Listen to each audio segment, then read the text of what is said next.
Assalamualaikum warahmatullahi wabarakatuh.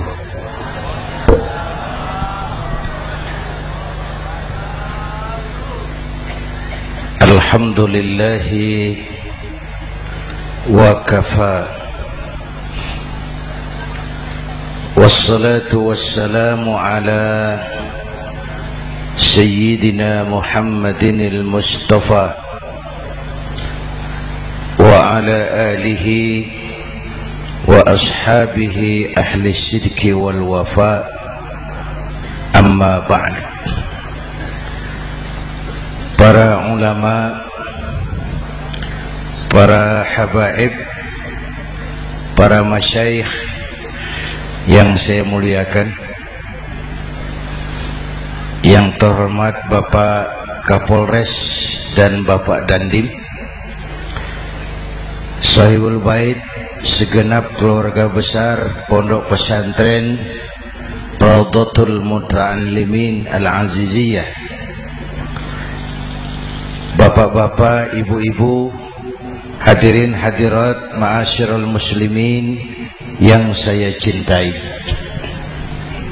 Saya bersyukur dapat menghadiri haflah Maulidin Nabiil Karim, dan saya bangga dan terharu dengan keberadaan Pondok Pesantren Raudhatul Muta'allimin Al-Aziziyah ini.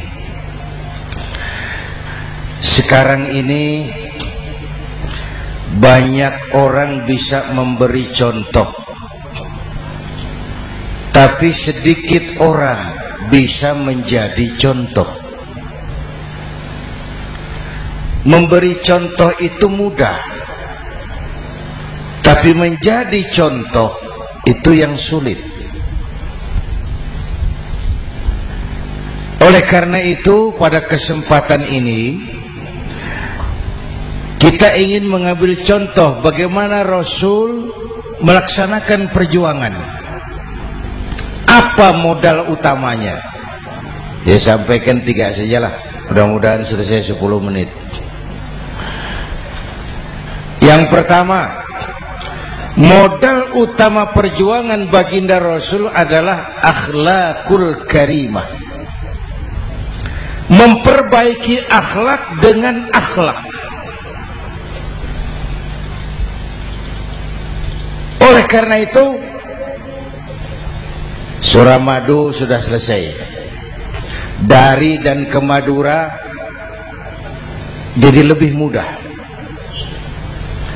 Bahkan Madura akan jadi daerah industri. Tetapi yang kita ingin, Madura tetaplah Madura. Akhlak tidak boleh berubah. Zaman boleh berubah, akhlak tidak. Masa boleh berganti, tapi keyakinan tidak boleh mati. Nah, soalnya adalah kepada siapa kita harus berakhlak. Kita itu kan harus berakhlak kepada dua. Kita harus berakhlak pertama kepada Allah. Ini yang terpenting. 13 tahun Rasul berjuang di Mekah hanya memperbaiki akhlak kepada Allah, menanamkan tauhid, meluruskan akidah, membangun keyakinan. 13 tahun di Mekah itu. Dengan perhitungan, kalau fondasi kuat, bangunan aman. Kalau fondasi melenceng, bangunan bengkok. Kalau fondasi rapuh, bangunan runtuh. Bangunan bagaimana fondasinya? Orang hidup bagaimana imannya? Kekuasaan dan jabatan baru ada manfaatnya kalau dipegang tangan orang beriman. Kalau tidak, yang muncul Fir'aun. Harta baru terasa manfaatnya kalau dipegang tangan orang beriman. Itulah sebabnya bangsa kita ini bukan cuma perlu orang pintar, kita perlu orang benar. Bahkan di masyarakat lebih baik benar tidak terlalu pintar ketimbang pintar tapi tidak benar.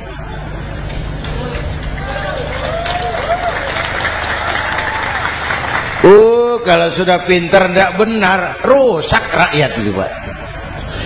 Disuruh ngurus beras malah nimbun beras. Ya, disuruh ngurus laut jadi bajak laut. Disuruh ngurus hukum, bikin hukum seperti pisau, tajam ke bawah, tumpul ke atas. Kalau yang kecil salah, hukum cepat-cepat ditegakkan. Yang besar salah, diam pura-pura tidak mengerti. Itu yang melukai rasa keadilan.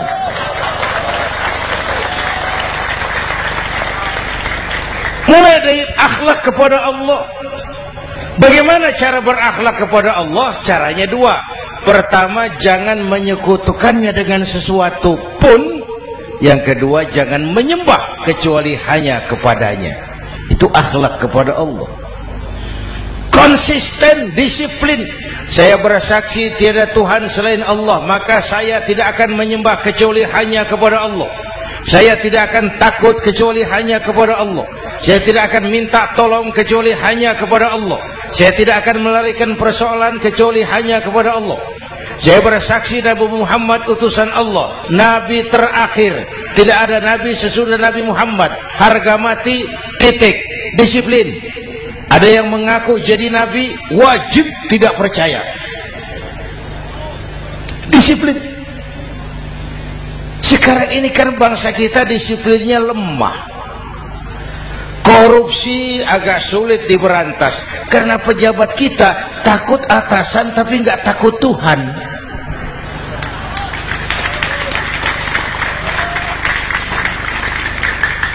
Itu sama dengan anak muda naik sepeda motor ngebut, lampu merah jalan terus, di stop sama polisi. Break. Iya Pak. Minggir. Siap. SIM ada Pak. SNK ada Pak. Tahu kau lampunya merah? Tahu Pak. Kenapa lewat terus?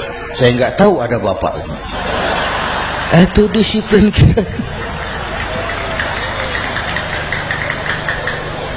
Tenang benar jawabnya, kayak orang nggak salah gitu.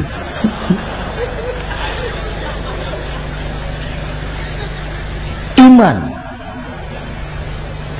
Apalagi belakangan ini saya sering bilang gini Pak, ini humor tapi agak tasawuf.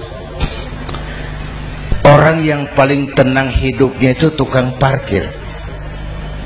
Coba lihat tukang parkir, walaupun mobil banyak, mereknya bagus-bagus, tidak pernah sombong. Tenang ini, tenang. Nanti mobil pergi satu demi satu, habis sama sekali, dia tidak sedih. Tenang. Mobil banyak tidak sombong, mobil habis tidak sedih. Apa rahasianya? Ternyata, nih tasawufnya di sini. Tukang parkir tidak merasa memiliki, tapi merasa dititipi. Baik. Siapa saja yang merasa memiliki, bersiaplah kehilangan, dan itu menyakitkan. Tapi kalau merasa dititipi, jabatan, harta, anak, istri, semua titipan, hiduplah seperti tukang parkir. Pertama, titipan tidak boleh bikin kita sombong. Dititipi kok sombong, tidak pantas Ya, Pak Zainuddin titip mobil ya, silakan. Yang punya mobil pergi, saya petatang peteteng. Tidak pantas dititipi kok sombong. Ada orang dititipi jabatan oleh Allah sombong. Dititipi sombong. Ada enggak pejabat sombong? Ada, namanya Fir'aun. Itu pejabat-pejabat sombong anak buah Fir'aun semua. Dititipi harta oleh Allah, jadi orang kaya sombong, sama tetangga tidak mau kenal orang lain, kecil semua, jalan tidak injak tanah. kuntilanak. Yang kedua penting, titipan harus dijaga baik-baik. Kalau tidak, yang nitip marah. Yang nitip marah. Pak, titip sepeda motor, silakan. Waktu diambil sepeda motor, kaca spion pecah, knalpot hilang, bemper hancur. Marah enggak yang nitip? Marah. Saya kan titip, kenapa enggak dijaga baik-baik? Dititipi harta oleh Allah jadi orang kaya supaya bangun pesantren, bela yatim, santuni yang lemah. Pelitnya 17 setan. Yang nitip marah. Dititipi jabatan oleh Allah, isinya korupsi saja, yang nitip marah. Nah, saya mau kasih lihat sekarang. Allah titip Indonesia. Allah titip Indonesia. Hai rakyat, ini Indonesia, aku titip, kata Allah. Sebentar, ada meja mau naik. Silakan, Mas. Iklan. Ya, terima kasih. Jangan disangka kalau disediakan air teh pidatonya jadi lama. Dekorasi ini kok. Sampai mana tadi? Hai rakyat, ini Indonesia, aku titip, kata Allah. Ini negara besar dan kaya. Titipan ini ditebus dengan keringat, air mata, darah, dan nyawa. Ini bedanya. Malaysia memang merdeka, tapi diberi Inggris. Singapura merdeka, diberi Inggris. Indonesia merdeka, keringat, air mata, darah, dan nyawa. Ini negara aku titip, kata Allah. Ini negara besar dan kaya. Buminya subur. Di atas perut buminya segala tanaman hidup. Di bawah perut buminya ada gas, minyak, batu bara. Lautnya kaya, hutannya kaya. Kekayaan negeri ini harus digunakan bagi sebesar-besar kemakmuran rakyat. Itu amanat konstitusi.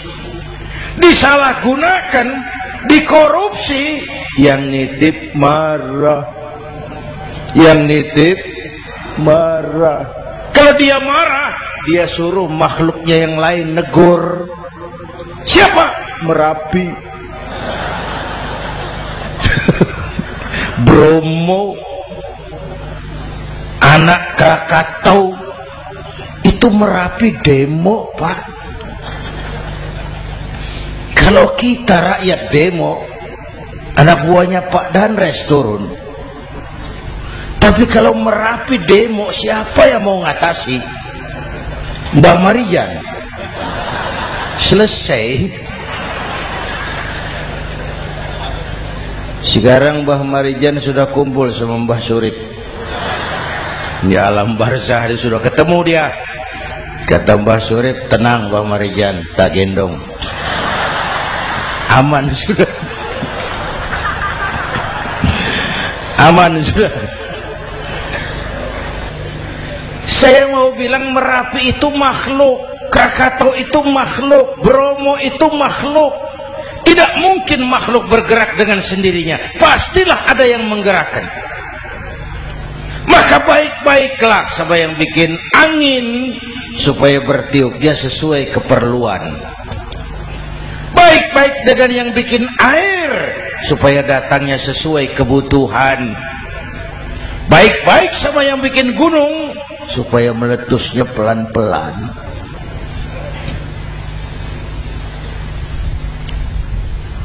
Bapak Ibu hadirin yang saya hormati, menjaga titipan. Jangan menyembah kecuali hanya kepadanya. Jangan menyekutukannya dengan sesuatu pun. Ayo, saya ngobrol kita. Bapak Ibu hadirin yang hadir di sini ini, kita ini semua hamba Allah apa bukan? Hamba Allah. Kata siapa? Kata kita. Kalau kata kita namanya ngaku. Ngaku itu boleh dan murah. Apa diakui? Kita belum tahu. Ya, kan baru kata kita itu.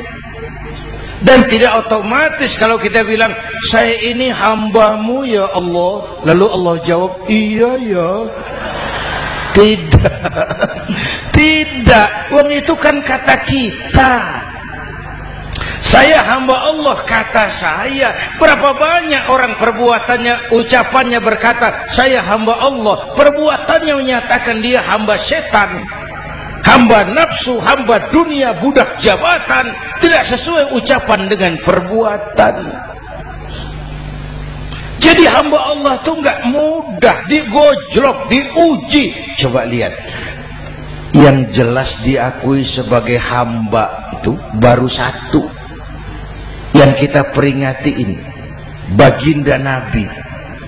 Allah mengakui kapan? Waktu menceritakan Isra dan Mi'raj. Apa yang dipakai kalimat? Subhanallazi asra bi'abdi. Maha suci Allah yang telah menjalankan hambanya. Hambanya. Muhammad itu hambaku, aku jalankan dia. Allah mengakui. Kapan kalimat ini turun? Setelah Nabi digojlok, ditempa, digembleng, diuji, difitnah, dicaci maki, dilontari kotoran unta, sahabat-sahabatnya dibantai. Lolos, Muhammad betul-betul hambaku. Ayo Isra Muhammad. Subhanallazi asra bi'abdi, hambaku. Jadi kalau mau jadi hamba Allah ya diuji, digojlok, digembleng. Nah, mari kita lihat kehambaan baginda Nabi. Orang yang paling bersih hatinya Rasulullah. Orang yang paling baik akhlaknya Rasulullah.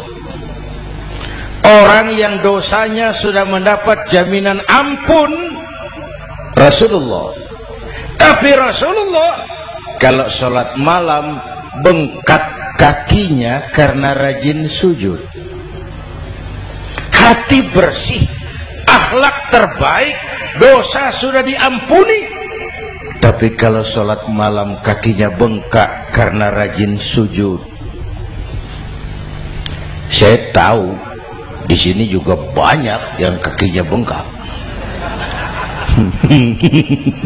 Cuma urusannya apa? Itu urusan masing-masing.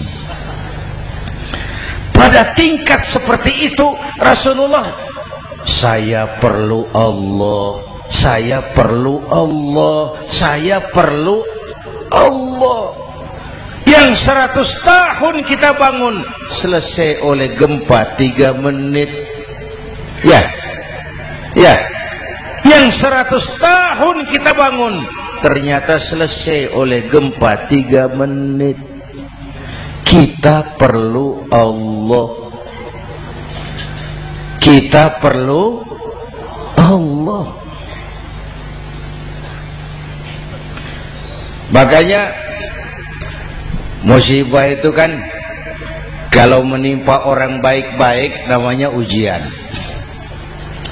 Kalau menimpa orang setengah baik itu paru-paru, yang bikin malaikat bingung. Sholat rajin, maksiat tekun, baca Quran mau, fitnah orang hobi, ngaji nyolong jalan terus. Untung di sini nggak ada yang begitu. Di Jakarta banyak. Di sini insya Allah sama. Jakarta. Orang separuh-separuh seperti itu kalau dapat musibah itu namanya teguran, bukan ujian. Kenapa ditegur? Lalai. Nah, kalau orang jahat dapat musibah itu namanya persekot. Uang muka tanda jadi. Kontannya nanti di akhirat. Kalau diuji bukan saja harus sabar tapi harus lulus. Kalau ditegur, introspeksi, perbaiki yang kurang, kurangi yang memang berlebihan. Bertali-tali, bersambung-sambung musibah ini. Dan musibah kalau datang tidak pernah memilih, tidak pernah memilih. Bapak Ibu hadirin yang saya muliakan, jadi mari yang pertama jaga akhlak kita kepada Allah.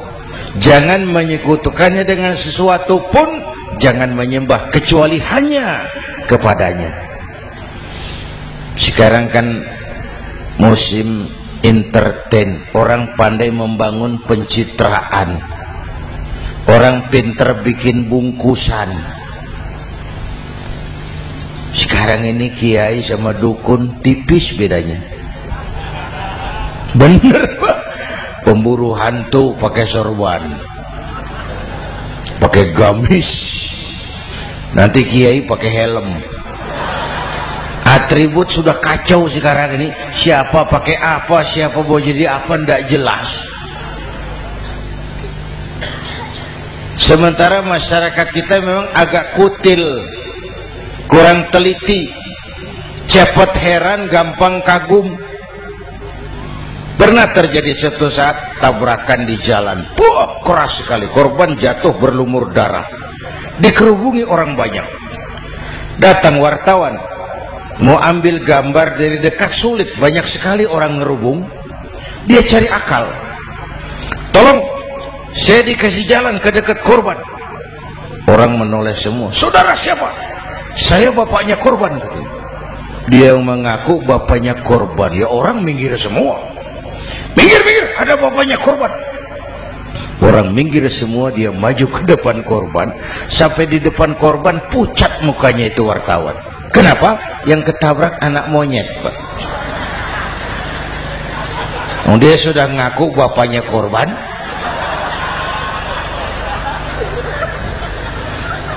Ini cerita pendek tapi pesannya dalam. Kalau belum kenal benar jangan cepat-cepat ngakui.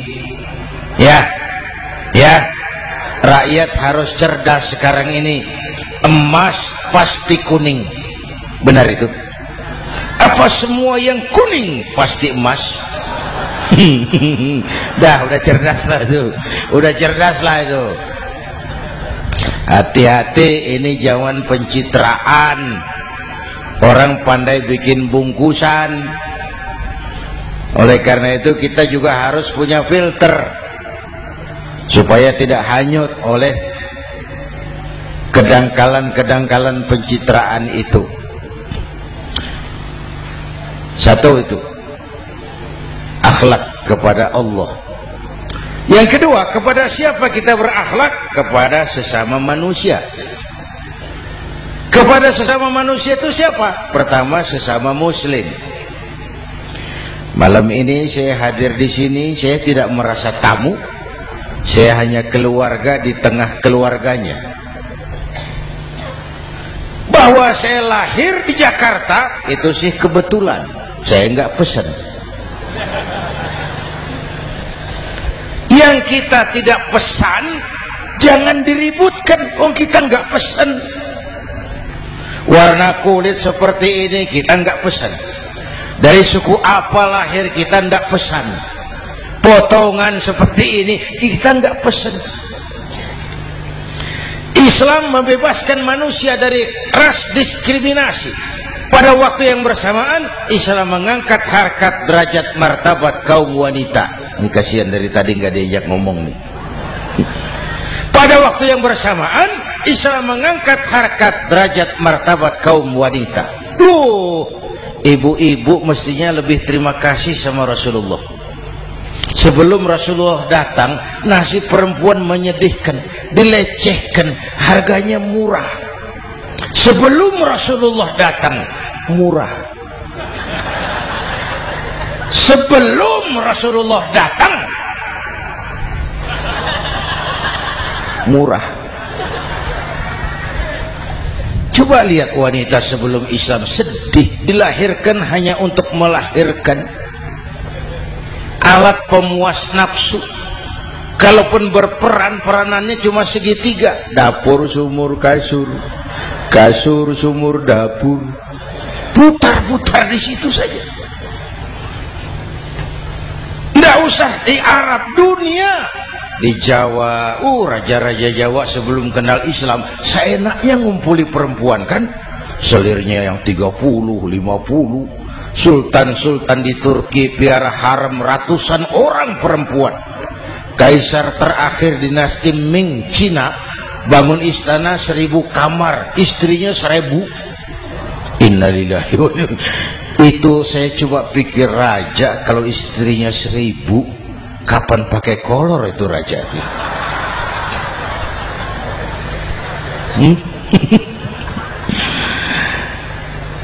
Rasulullah datang terenyuh, an-nisa imadul bilad. Perempuan jangan diperlakukan begitu. Perempuan tiang negara.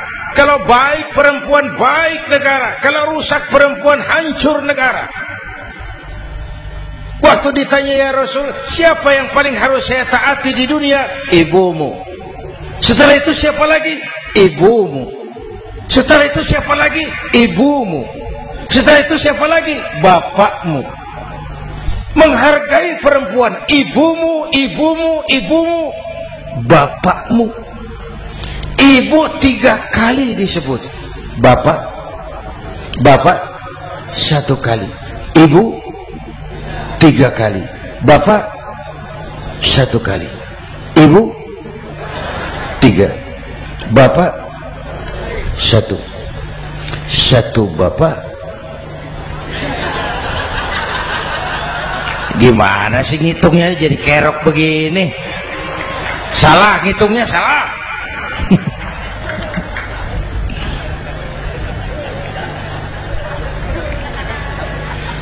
Lalu dicairkan kehidupan kemasyarakatan di masjid. Masya Allah, masjid itu pendidikan demokrasi betul. Pertama, siapapun masuk masjid copot sandal, buka sepatu. Benar itu? Ini masyarakat yang mau kita bangun. Tidak ada warga negara kelas 1, semua sama. Lurah masuk masjid buka sepatu, rah. Camat masuk masjid buka sepatu, mat. Gubernur masuk masjid buka sepatu, Nur. Nikmatnya masyarakat masjid. Nikmatnya masyarakat masjid. Coba binatang saja harganya tidak sama toh. Sapi yang mahal, yang gemuk, betul? Karena harga sapi pada dagingnya. Makin gemuk sapi, makin mahal harganya. Tapi ada burung perkutut lebih mahal dari sapi, padahal dagingnya sedikit, betul. Kenapa harganya lebih mahal dari sapi? Harga perkutut suaranya. Di mana harga manusia yang paling gemuk? Silahkan bersaing dengan sapi. Maaf.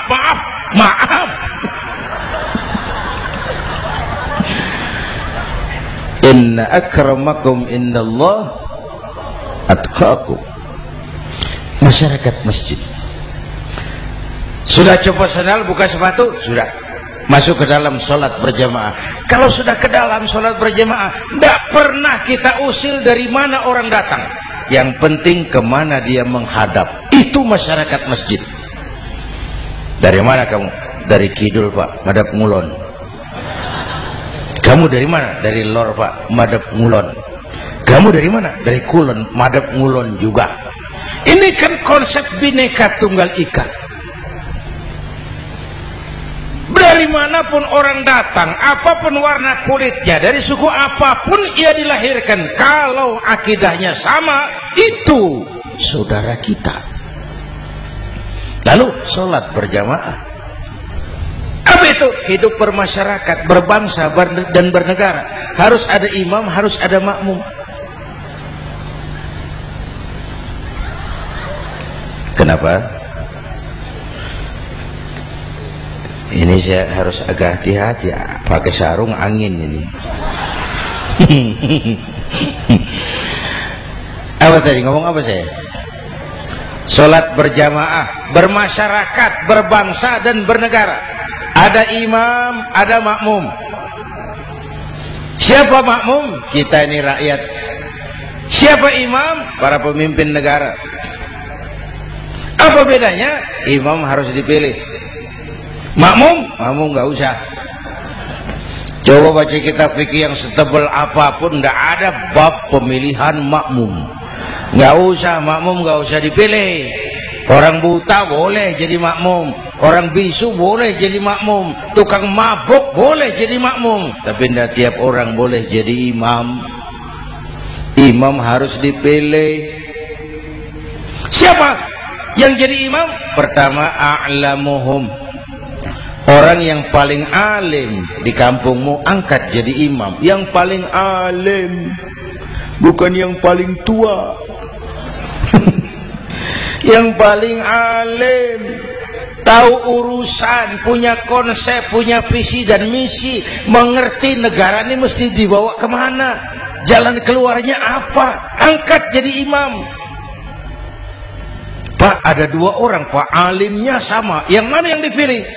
Kalau ada dua orang alimnya sama, kata Nabi, afsahuhum, yang lebih fasih lidahnya.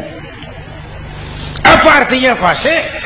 Nyambung sama rakyat, tahu apa yang dimaui rakyat, nyambung.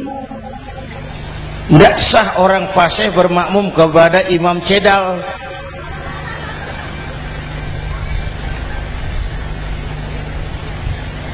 Kenapa, Bu? Nyambung. Capek kalau punya imam gak nyambung sama makmum. Makanya kalau sudah jadi imam, pesan Nabi apa? Idza amma ahadukumun nasa falyukhaffif. Kalau kamu jadi imam, ringankan sholat kamu, jangan terlalu panjang. Itu makmum tidak sama kekuatannya. Ada yang tua renta, diri saja sudah gemetar. Ada makmum yang punya darah tinggi, kalau sujud lama kepalanya sakit. Ada makmum yang sudah janji habis sholat mau terima uang. Jangan kalau sudah jadi imam di kota, sholat isya berjamaah, rakaat pertama selesai Fatihah, Yasin, bubar makmum itu. Jadi imam jangan terlalu lama. Kayak Husni Mubarak tuh, kelamaan jadi imam, 30 tahun, rakyat capek.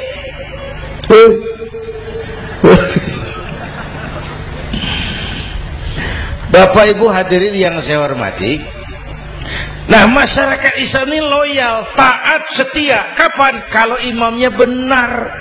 Imam takbir, makmum takbir. Imam ruku', makmum ruku'. Imam i'tidal, makmum i'tidal. Imam sujud, makmum sujud. Tapi masyarakat Islam tidak buta. Imam keliru, makmum wajib menegur. Ya. Bagaimana negurnya? Mestinya ruku', imam sujud. Wah, keliru ini. Subhanallah, kan gitu. Itu aturan main. Tidak boleh imam keliru, makmum emosi, main pegang, mam, hoi salah, hoi, kacau sholat.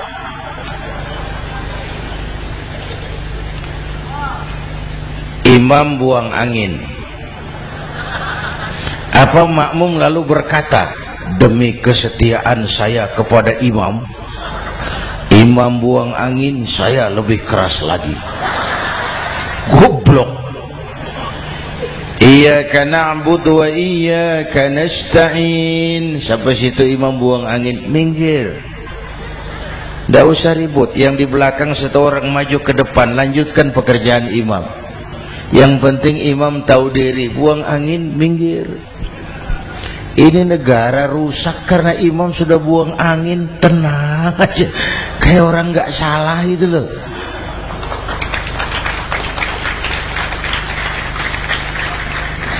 Selesai sholat dikasih tahu, imam tadi buang angin ya sedikit.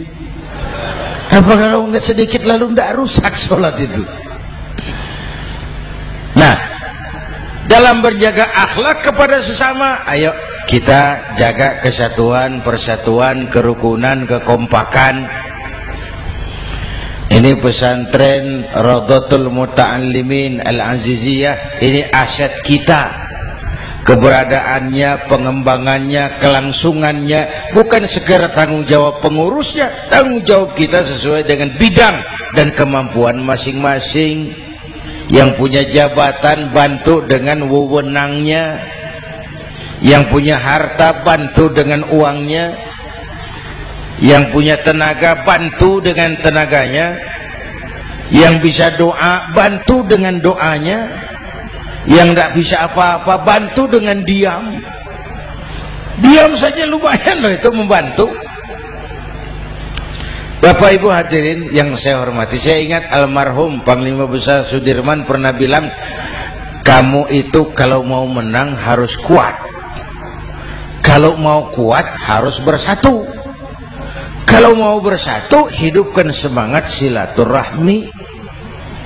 Mau menang harus kuat, mau kuat harus bersatu, mau bersatu hidupkan silaturahmi. Bapak Ibu hadirin, rukun antar umat seagama. Beda pendapat boleh, marah jangan. Kalau di Jakarta kan sekarang lagi musim apa itu wahabi yang bid'ah, sedikit bid'ah itu. Saya sih bilang yang suka tahlil bagus, terusin. Yang nggak suka tahlil nggak apa-apa, tapi jangan mencaci maki yang suka tahlil. Oh, yang mabuk masih banyak kok yang tahlil dicaci maki. Kita nih seperti orang kurang kerjaan. Waktu guru saya Hadratul Mukarram Ki Haji Dr. Idham Khalid wafat, saya ajak orang baca Fatihah. Selesai, saya lagi duduk di belakang, seorang pengusaha nemui saya, Kiai, kenapa? Saya coba ingin kepastian. Apa? Orang yang sudah mati dibacakan Fatihah itu, apa pahalanya sampai? Saya bilang gini, Mas, kamu kalau nggak percaya mati aja dulu. Saya bacain Fatihah, tunggu di sono. Kalau nggak nyampe balik lagi nggak apa-apa.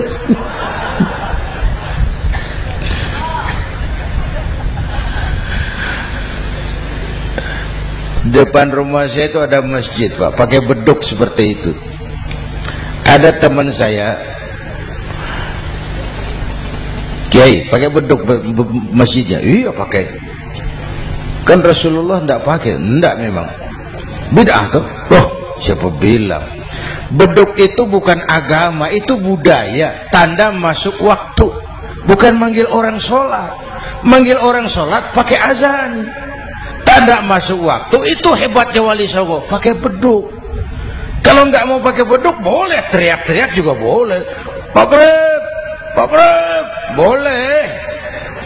Tapi Wali Songo kan bijaksana, pakai beduk saja, sekali pukul satu desa dengar. Itu bijaksananya dakwah Wali Songo. Kalau beduk dianggap bid'ah, miskin kita. Itu budaya. Seperti sepeda motor, itu budaya. Kalau nggak mau pakai beduk boleh, teriak-teriak juga boleh. Maghrib, boleh. Tapi Wali Songo kan bijaksana, pakai beduk saja, sekali pukul satu desa dengar. Itu bijaksananya dakwah Wali Songo. Kalau beduk dianggap bid'ah, miskin kita. Itu budaya. Seperti sepeda motor, itu budaya. Kalau beduk dia nggak bid'ah, sepeda motor bid'ah tuh. Rasulullah nggak pakai, jual, beliin unta.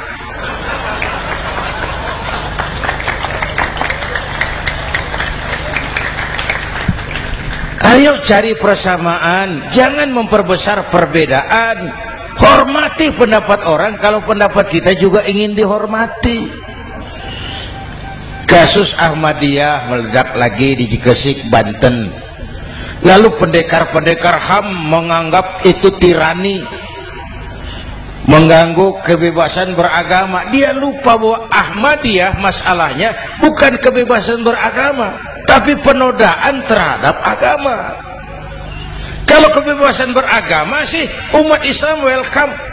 Orang mau Hindu, mau Buddha, mau Kristen bebas memilih agamanya masing-masing. Tapi ini kan Ahmadiyah lain, ngakunya Islam tapi ada nabi lagi sesudah Nabi Muhammad, namanya Mirza Ghulam Ahmad, asal dari India. Saudara hadirin yang saya hormati, ini yang prinsip penodaan terhadap agama. Kalau nggak ngaku Islam nggak masalah. Supaya mau aman caranya cuma dua, Ahmadiyah jadi agama sendiri, karena Malaysia sudah melarang, Brunei sudah, Rabitoh Alam Islami menyatakan aliran sesat, Saudi Arabia melarang pengikut Ahmadiyah pergi bikin haji, dia dianggap non muslim. Cuma memang pemerintah kita nggak tegas. Kalau dari dulu dinyatakan dilarang, nggak akan ada lagi kasus-kasus seperti itu.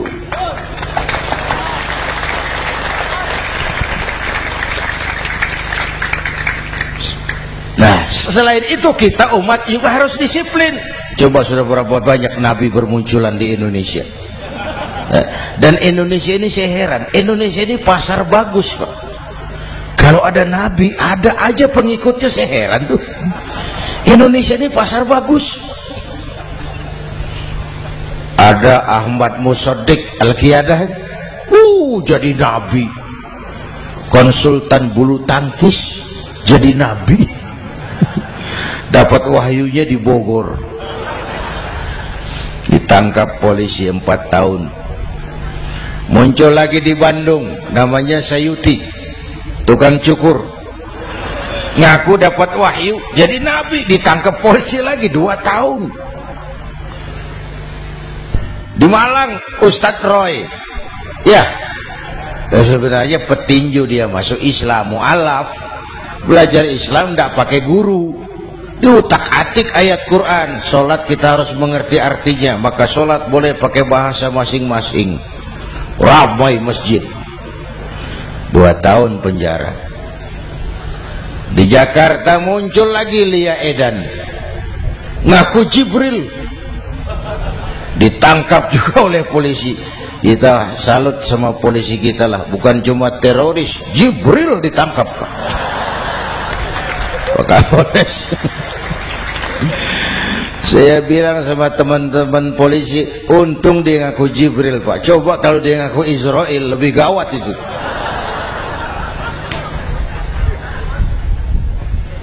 Yang parah, antara Cirebon Losari, dia perbatasan Jawa Tengah Jawa Barat, pernah muncul agama baru namanya agama Jasun, agama Jawa Sunda, agama Jasun Jawa Sunda. Yang jadi nabi Tugimin. La haula wala quwata. Saya bilang ini jangan jadi nabi, jadi kiai juga nggak angker ini. Al-Mukarram Bapak Kiai Tugimin. Nggak enak. Yang lebih nggak enak selawatannya loh itu. Kalau kita kan tadi nikmat tuh, ya Habibi ya Muhammad, nikmat rasanya itu.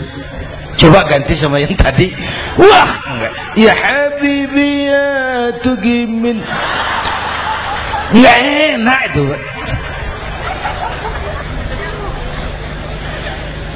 Jadi umat Islam itu sangat menghormati orang lain agama. Soal agama orang lain, lakum dinukum, awas hati-hati kalimatnya. Kita menghormati orang lain agama. Soal agama orang lain, lakum dinukum. Kita memang yakin cuma Islam agama yang benar, tapi bukan berarti kita boleh menghina agama orang lain. Kenapa? Kalau agama kita yang dihina, kita kan sakit hati. Orang lain sama dong. Itu sebabnya Allah berpesan, jangan kau caci maki Tuhan mereka, karena mereka akan balas mencaci maki Tuhanmu. Dan itu artinya mencaci maki aku, kata Allah. Jelas ini? Jelas? Justru karena umat Islam mayoritas di Indonesia, maka kerukunan antar umat beragama terjaga dengan baik.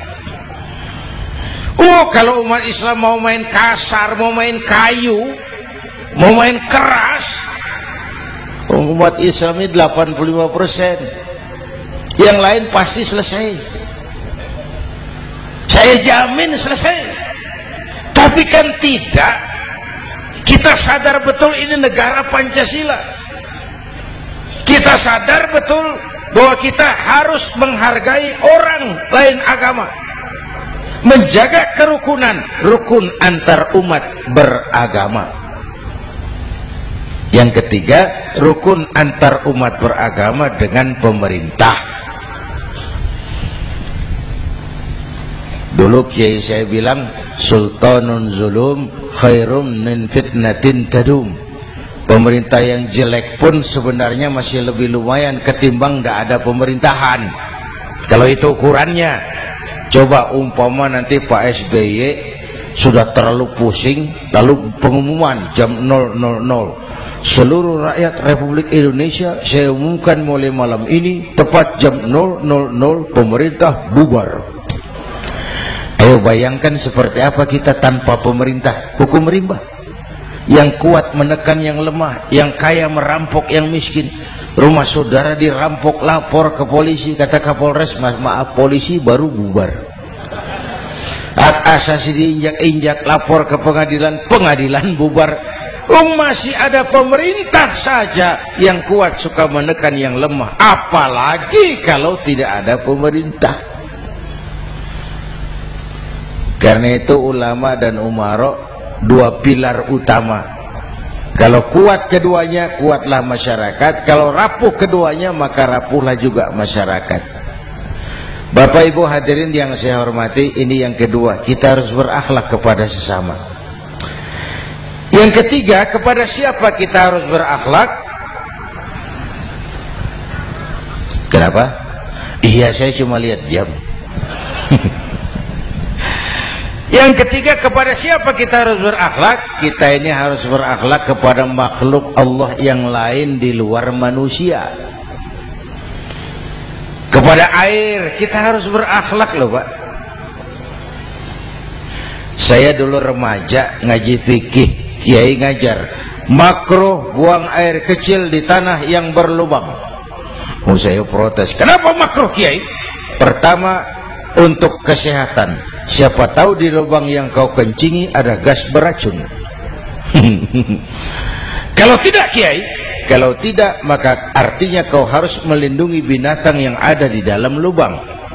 Siapa tahu di lubang yang kamu kencingi ada semut sedang rapat membahas masalah Mesir. Apa dosanya lalu mati dikencingi? Ini namanya rahmatan li semut.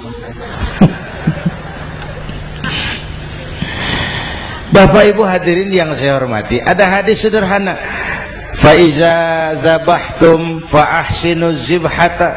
Kalau kamu menyembelih hewan, sembelihlah dengan cara yang terbaik. Jangan nyembelih ayam pakai pisau tumpul, itu namanya tidak berperi kebinatangan. Kepada ayam kita berakhlak, kepada pohon kita berakhlak, kepada air kita berakhlak. Kenapa sekarang alam tidak seramah dulu? Karena kita juga tidak ramah kepada alam. Kenapa sering terjadi banjir? Karena tempat air kita kurangi. Dia bingung mau kemana. Air nggak punya tempat. Akhirnya masuk ke rumah kita juga. Masuk dalam zoharul fasadu bil barri wal bahri bima kasabat aydin nas. Karena kita tidak berakhlak kepada lingkungan. Bapak Ibu hadirin yang saya hormati, jadi itu yang pertama, modal utama perjuangannya akhlakul karimah. Mau sukses, utamakan akhlak. Industrialisasi boleh terjadi di Madura, jalan berhotmik licin, oke, listrik masuk desa, alhamdulillah, tapi akhlak jangan berubah, akidah jangan goyah.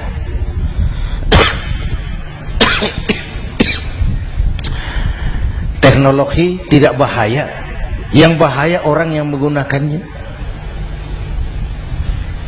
Wayang itu yang namanya cepot, itu bisa selawat badar kalau yang megang Anom Suroto. Cepot bisa selawat badar kalau yang megang Anom Suroto. Wayang bagaimana dalangnya, teknologi bagaimana orang yang menggunakannya. Satu. Yang kedua, yang kita contoh dari baginda Rasul, beliau itu sejak kecil tidak dimanjakan, Pak. Lahir ke dunia tidak sempat melihat wajah bapak. Umur 6 tahun ditinggal ibu. Umur 9 tahun ngembala kambing, berniaga ke Syam. Syam itu Syria sekarang. Umur 9 tahun bisnis lintas negara dari Saudi ke Syria. Remaja tidak dimanjakan, kerja keras, peras keringat, banting tulang. Tidak ada pekerjaan halal yang hina.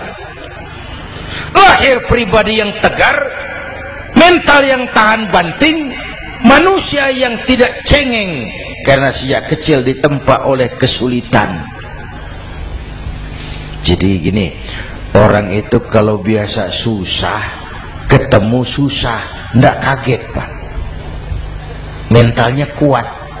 Saya santri biasa makan kangkung, datang ke rumah teman dikasih kangkung, loh makanan saya ini, dikasih daging ayam, nambah. Orang tuh kalau biasa susah enak. Saya santri biasa tidur di masjid, disuruh nginep di hotel, pules, Pak. Tapi yang biasa tidur di hotel suruh nginep di masjid, encok. Hidup ini perjuangan. Mau sukses harus berani susah. Jangan seperti dulu di cerita santri. Ada santri beternak lebah, ambil madunya itu.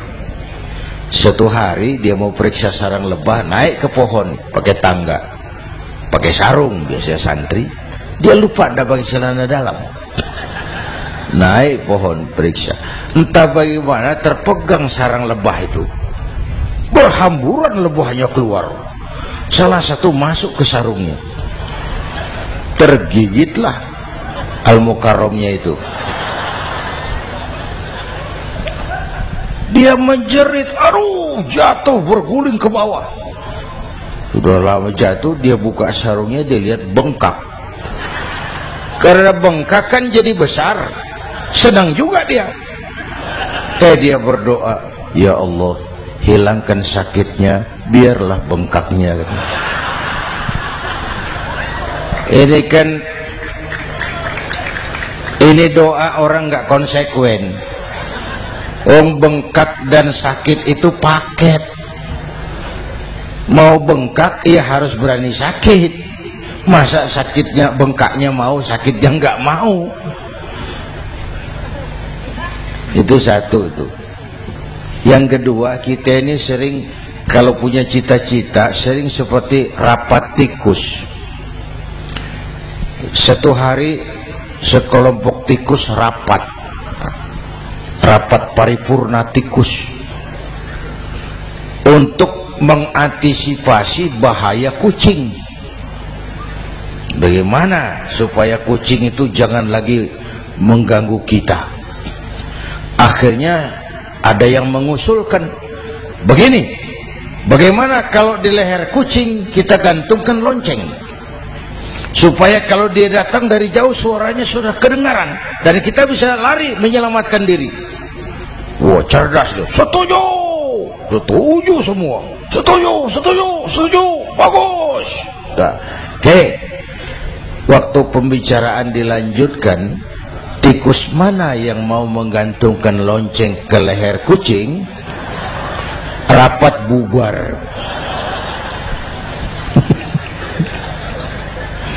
Setuju, akur. Iya, iya. Waktu bekerja selesai. Bapak Ibu hadirin yang saya hormati, terutama anak-anak saya, para santri, remaja, pemuda. Hidup ini persaingan. Bapakmu tamat SD, nak, kau sarjana. Bapakmu cuma jadi RT, nak, kau camat. Bapakmu tukang tambal ban, kau harus punya pabrik ban.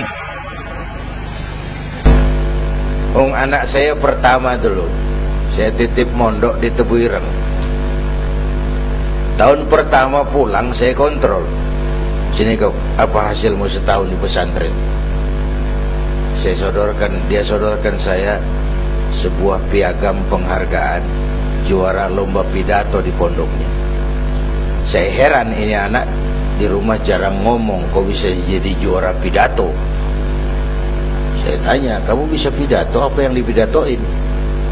Dia bilang, kan kaset ayah dihafalin gitu. Ya saya ketawa juga, waktu itu dia masih anak-anak. Baiklah, tapi apa cita-citamu? Saya kepengen seperti ayah. Wah, kau ini salah.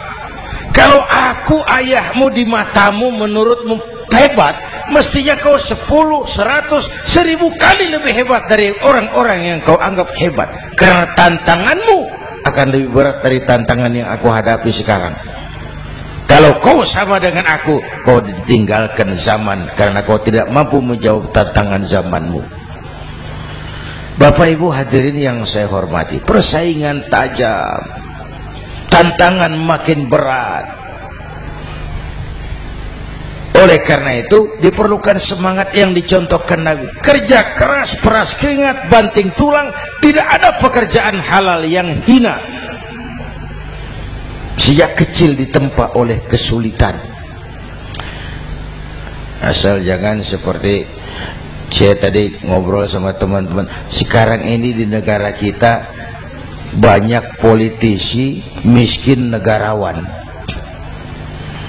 Pejabat-pejabat kadang-kadang kalau melihat rakyat tuh komentarnya nggak berpihak kepada rakyat. Saya ingat waktu Mentawai dihantam gempa, Nias hancur, infrastruktur hancur, rumah rakyat luluh lantak. Ketua DPR Pak Marzuki Ali bilang, bagaimana itu rakyat? Ya itu resikonya punya rumah di pinggir laut. Waduh, ini bukan komentar pemimpin, rakyat lagi susah kok dibilang kayak gitu. Saya prihatin dengan ucapan kayak gitu. Waktu cabai 100.000, di sini berapa sekarang? Sama ya. Waktu cabai mahal, ada pejabat bilang, rakyat suruh nanam cabai aja di halaman rumahnya.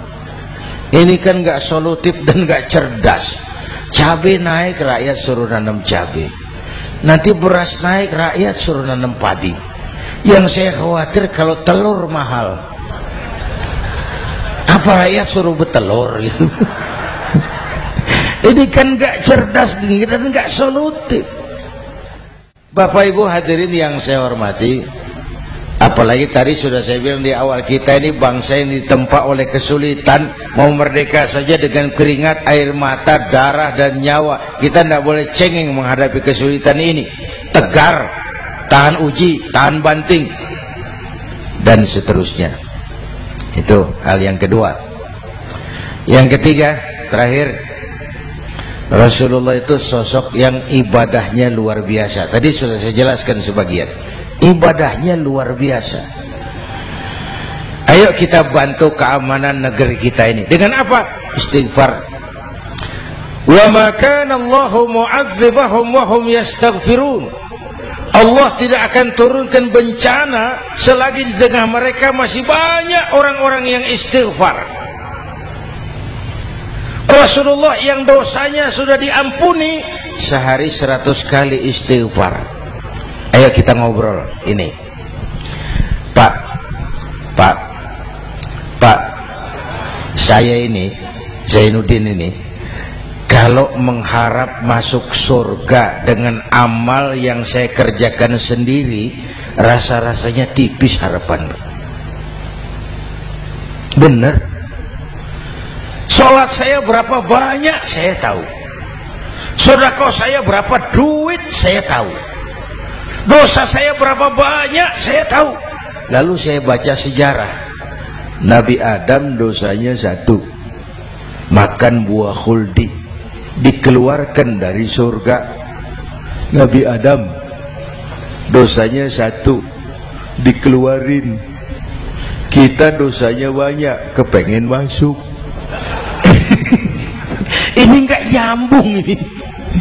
Nabi Adam dosanya 1, dikeluarin dari surga. Kita dosanya banyak, kepengen masuk. Nggak nyambung. Apa Apa yang bikin saya besar hati? Apa yang bikin saya optimis? Ada dua, Pak. Pertama yang disebut rahmat Allah, yang kedua disebut syafaat Rasulullah. Dua itu, Pak. Oh, kalau kita ini insya Allah nanti sampai ke surga, amin, amin. Kalau kita ini sampai ke surga, Pak, saya jamin itu bukan karena amal kita, itu karena rahmatnya Allah. Ndaklah seberapa banyak sih amalan kita mau menggapai surga. Kalau bukan karena rahmatnya Allah, sulit sampai ke sana. Hei manusia, dosamu besar, tapi lihat rahmatku lebih besar.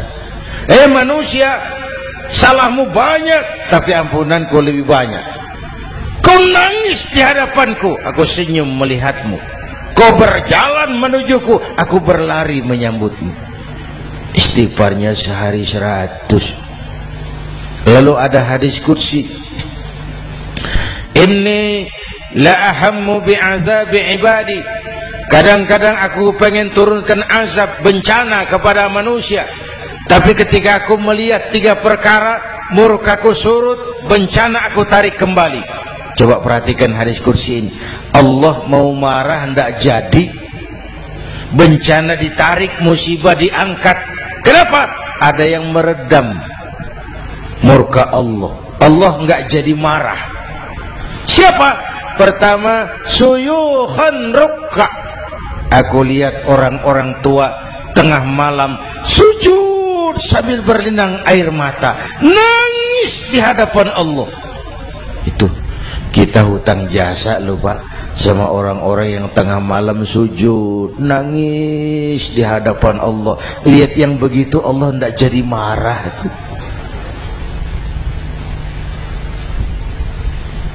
Saya tahu itu bapak-bapak, ibu-ibu kan suaminya sering bangun tengah malam ya, Bu. Kencing. Bikin bingung malaikat. Sudah mau ditulis tahajud, kencing doang. Kata malaikat, sialan, hampir salah tulis.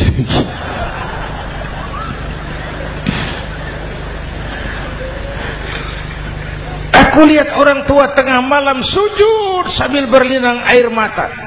Lalu aku lihat bayi-bayi tanpa dosa masih menyusu, sibyanan rudda. Bayi-bayi tanpa dosa masih menyusu, suci, bersih, belum ternoda. Wabahaiman rutta. Dan aku lihat binatang ternak melata mencari makan, kambing mudah cari rumput. Alam terjaga keasriannya. Bagaimana bencana nggak mau nambah? Kita mengamalkan hadisnya juga terbalik.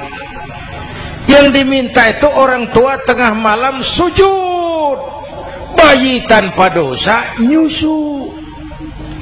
Sekarang bayi tanpa dosa dibuang ke tempat sampah gara-gara orang tua tengah malam nyusu. Terbalik namanya. Yang diminta itu orang tua tengah malam sujud, bayi tanpa dosa nyusu. Ini bayi tanpa dosa dibuang ke tempat sampah gara-gara orang tua tengah malam.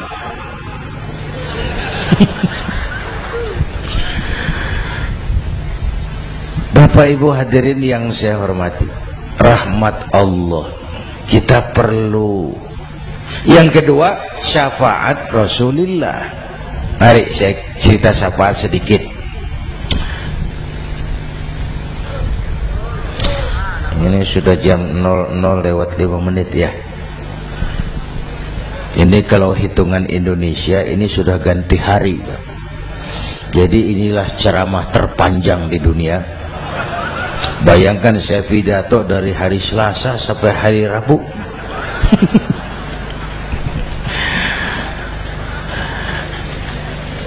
Syafaat. Agak saya singkat ceritanya. Nanti itu Pak, setelah alam ini hancur sehancur-hancurnya, bumi gempa, gunung meletus, air laut tumpah ke darat, halilintar menyambar, planet-planet bertabrakan, semua yang hidup mati bareng tanpa persiapan, termasuk malaikat. Malaikat mati, yang tinggal cuma Allah sendirian. Yang lain hancur semua, tinggal Allah sendirian. Allah patroli, berseru-seru, limanil mulkul yaum, ahai, siapa penguasa hari ini? Mana Fir'aun yang ngaku Tuhan, nongol kalau memang Tuhan? Mana Abrahat, mana Namrus, mana itu Benito Mussolini, mana itu Adolf Hitler, mana itu Hosni Mubarak? Penguasa-penguasa yang ngaku berkuasa, nongol kalau memang penguasa. Gak ada yang jawab, Pak, semua sudah rebah. Allah lalu berkata, la ilaha illa ana. Ternyata tidak ada Tuhan lain selain aku. Allah sombong waktu itu. Kalau Allah sombong itu pantas. Hadis qudsi mengajarkan al-kibriya'u libasi, sombong itu pakaianku, kata Allah. Cuma aku yang pantas pakai. Kamu manusia nggak pantas pakai pakaianku, kebesaran. Pakaian Allah mau dipakai, sombong itu pakaian Allah, cuma Allah yang pantas pakai. Nanti itu yang pertama dihidupkan bukan kita, malaikat dihidupkan lebih dulu. Tiupan pertama, malaikat hidup semua, diatur panitia akhirat. Yang nyambut tamu siapa, yang pimpin marawis siapa. Malik siap, sediakan neraka. Aku mau bakar itu bajingan tengik yang waktu di dunia nggak mau sujud, jauh dari ulama, tinggal di masyarakat jadi biang kerok, sama yatim kejam. Sediakan neraka. Baik. Ridwan, iya, sediakan surga. Aku mau balas hamba-hambaku yang waktu di dunia rajin sujud, dekat dan cinta kepada ulama, santun kepada yatim, suka menolong orang yang memerlukan pertolongan. Baik. Jibril, Mikail, iya, ke surga. Untuk apa ya Rabb? Ambil kendaraan bernama Buraq, turun ke alam, cari di mana kubur kekasihku Muhammad, bangunkan dari kuburnya, bawa ke surga. Turun Jibril dan Mikail, cari kubur Nabi. Alam sudah hancur-hancuran, jangan cari kuburan, cari bangkalan aja nggak ketemu. Bingung dua-dua. Jibril, sebelah mana kubur Nabi? Nggak tahu Mikail. Lalu dua-duanya sujud mohon pertolongan Allah. Dengan izin Allah terbuka kubur Nabi. Allahumma sholli alaihi wa ala alihi. Bangun dari tidur seperti orang bangun dari kubur seperti orang bangun tidur. Nabi mengusap mata, menoleh ke kanan Jibril, menoleh ke kiri Mikail. Lalu tanya, ayu yaumin hadza ya Jibril? Ini hari apa Jibril? Ini hari apa? Hadza ma wa'ada ar-Rahman. Ini hari yang dijanjikan Allah Muhammad. Ini kiamat. Kiamat Jibril? Kiamat. Jibril, kalau memang ini hari kiamat, aina ummati? Umat saya mana Jibril? Umat saya mana? Allah karim. Belum pernah saya lihat di dunia ada satu pemimpin yang begini besar cintanya kepada umatnya seperti baginda Rasul. Dari dunia sampai akhirat beliau cinta kita. Dari dunia sampai akhirat beliau bela kita. Bangun dari kubur, tahu hari sudah kiamat, yang pertama ditanya, aina ummati? Umat saya mana Jibril? Kita yang ditanya. Kalau saya yang pertama dibangkitkan dari kubur, lain pertanyaannya. Ini hari apa Jibril? Kiamat Zainuddin. Oh, bini saya mana Jibril? Nabi nggak tanya Khadijah wala Fatimah wala Aisyah, aina ummati, umat saya mana Jibril? Umatmu? Iya, kau manusia pertama yang dibangunkan dari kubur, yang lain masih dikubur. Oh, lalu kita ke surga Muhammad. Perintah Allah, perintah Allah. Sampai di surga seperti orang tidak betah Nabi itu, resah, gelisah, mondar mandir, mukanya murung. Yang punya surga kan negur, Muhammad, labbaik ya Rabb. Tidak enak di surga ya? Enak. Kok kamu seperti orang nggak kerasa gitu, resah, gelisah? Kenapa? Saya teringat umat saya ya Allah. Umat saya bagaimana nasibnya? Iya, saya sudah enak di DPR. Salah. Saya sudah enak di surga, gaji cukup, kursi empuk, dapat mobil dinas. Nggak,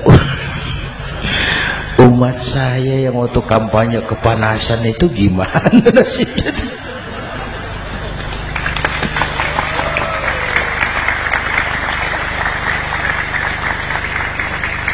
Makanya dulu di Senayan, di depan kantor DPR tuh banyak tukang kaca jualan di situ. Saya bilang itu tukang kaca pintar dagangnya di situ. Pas, maksudnya supaya yang mau berkantor di situ ngaca dulu.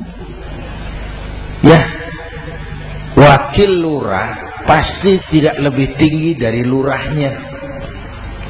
Wakil camat tidak lebih tinggi dari camatnya. Oh, ini kenapa wakil rakyat kok selalu lebih tinggi dari rakyatnya?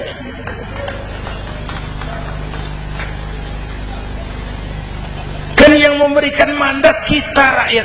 Kemerdekaan bertujuan mengantarkan rakyat ke gerbang kesejahteraan. Lalu rakyat mempercayai tugas itu kepada pemerintah dan wakilnya di DPR. Saya percayakan kamu mengantarkan rakyat ke gerbang kesejahteraan. Itu amanat Undang-Undang Dasar. Biasanya yang diantarkan sampainya lebih dulu biasanya.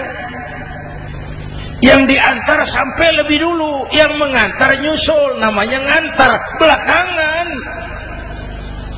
Ini lebih cepat wakil rakyatnya makmur daripada rakyatnya. Yang mau nganter makmurnya lebih dulu dari yang mau diantar. Yang diantar kelelerahan di jalanan, yang mengantar udah sampai. Jadi bagaimana Muhammad? Saya minta izin mau keluar, tengok saya punya umat. Oke, saya potong ceritanya. Saat manusia dibangkitkan dari kuburnya masing-masing, Masya Allah, Masya Allah, saya nggak sanggup bayangkan jumlah manusia yang hidup di muka bumi sekarang kan 6 miliar. Cina berdua, India 2,5 miliar. Cina 1,5 miliar, India 1 miliar rakyatnya. Berdua sudah 2,5 miliar. Itu kalau kencing bareng banjir besar.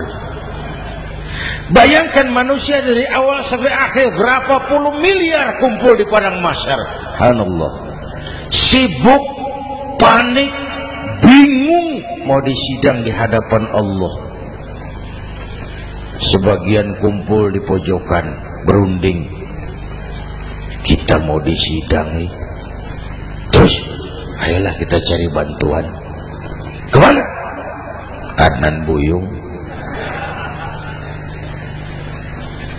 Begini. Kita ini kan anak cucu Nabi Adam. Pantas dong kita minta tolong sama beliau. Yuk, setuju. Berangkat cari Nabi Adam. Ya Adam, anta abal bashar. Adam, tuan datuknya manusia.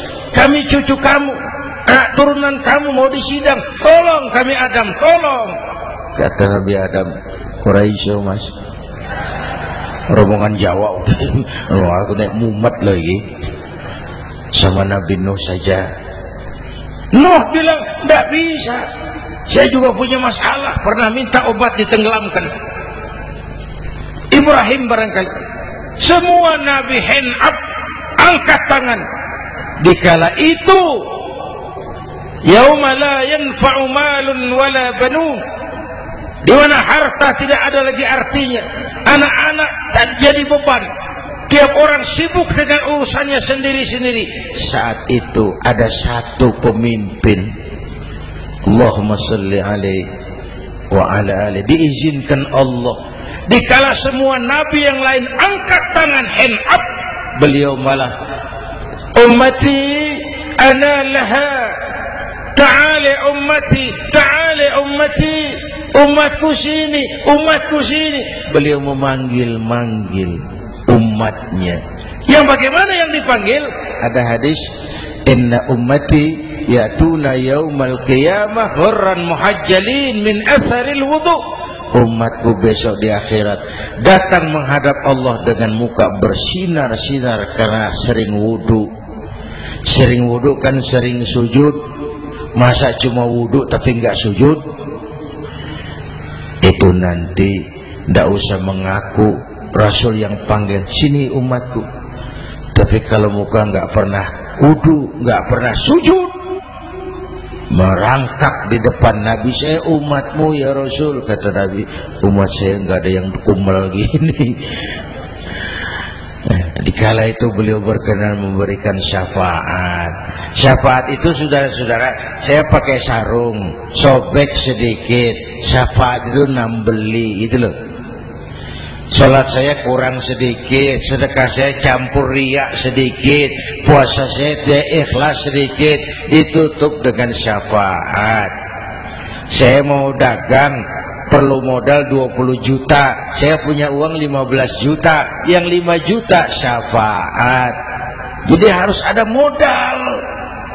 Kalau sholat tidak pernah, sedekah tidak pernah, lalu syafaatnya dari mana? Yang dapat tambelan itu yang punya sarung bolong, punya sarung sobek, ditambal dengan syafaat. Nah kalau tidak ada sarung, apa yang mau ditambal? Ya. Nah, mudah-mudahan kita semua mendapat rahmat Allah dan mendapat syafaatnya Rasulullah Sallallahu Alaihi Wasallam. Bapak Ibu hadirin, sudah 7:30 lewat 4 jam. Saya pun kangen, tapi hari sudah larut. Insya Allah lain kesempatan kita jumpa lagi. Terima kasih kepada Al-Mukarramun, para ulama, para habaib, pengasuh pesantren Raudhatul Muta'allimin Al-Aziziyah, dan semua yang hadir. Mudah-mudahan yang saya sampaikan ada manfaatnya. Usikum wa iyaya bitaqwallah. Aqulu qawli hadza fa astaghfirullahal azim li wa lakum. Wassalamu alaikum warahmatullahi wabarakatuh.